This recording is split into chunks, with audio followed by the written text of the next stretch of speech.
Ma rencontre avec un Wokloni, le gnome mystique de l'Afrique de l'Ouest. Les faits qui vont suivre m'ont été rapportés et personnellement vécus par un abonné ivoirien. Ils se sont déroulés dans un village non loin de Korogo. J'avais entre 11 et 12 ans. Comme chaque année, mon père m'emmenait passer les vacances au village. Dans notre famille, nous sommes une famille de Dozo. Il est donc de rigueur d'aller saluer les ancêtres pour avoir leur protection. Ce que j'ai fait le lendemain de notre arrivée au village, car déjà à l'époque, malgré le fait que je sois de la ville, j'accordais une grande importance à ce genre de tradition. Le troisième jour, nous jouions au jeu de cache-cache en début de soirée avec mes amis du village. J'ai alors décidé d'aller me cacher dans un bananier. Cela faisait environ 5 à 10 minutes que j'étais caché. C'est alors que j'ai commencé à frissonner et ressentir une sensation de froid.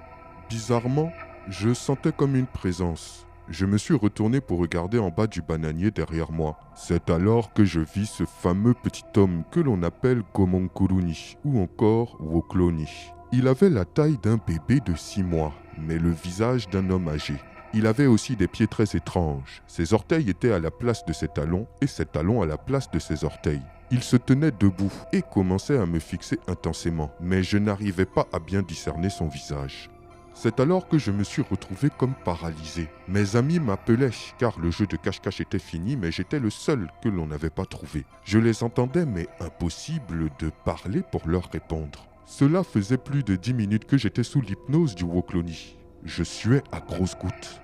Un vent bizarre commença à souffler sur moi et le petit être. Ce vent me fit reprendre un peu mes esprits et je pus commencer à bouger un peu. Le Wokloni se mit alors à parler avec quelqu'un que je ne voyais pas. C'est comme s'il se disputait avec cette personne. Une fois la dispute finie, le petit être arrêta de me fixer et disparut dans la brousse.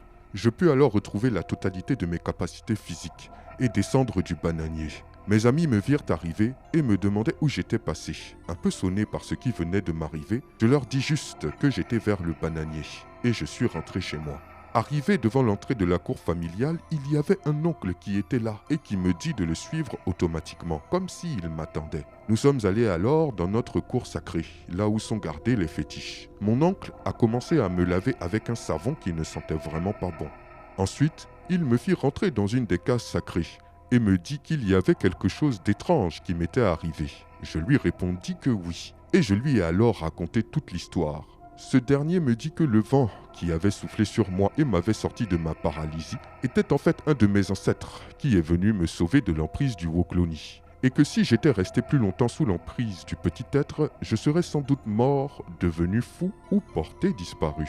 Il me dit que j'avais bien fait de saluer les ancêtres à mon arrivée au village et d'avoir demandé leur protection pour mon séjour. Il m'expliqua ensuite que je n'étais pas en âge de voir la chose que j'avais vue, qu'il eût fallu que je sois initié au Poro pour bien savoir comment me comporter en présence de cet être. Il a fallu plusieurs jours de rituels et de sacrifices en forêt pour que je sois, si je puis dire, débarrassé du mauvais œil que le Wokloni avait laissé sur moi. Aujourd'hui ça va, mais je reste toujours très marqué par cette expérience. C'est pour ça qu'aujourd'hui je dis à tous mes amis qui vont au village, surtout, n'oubliez pas d'aller saluer vos ancêtres. Quel témoignage poignant et effrayant.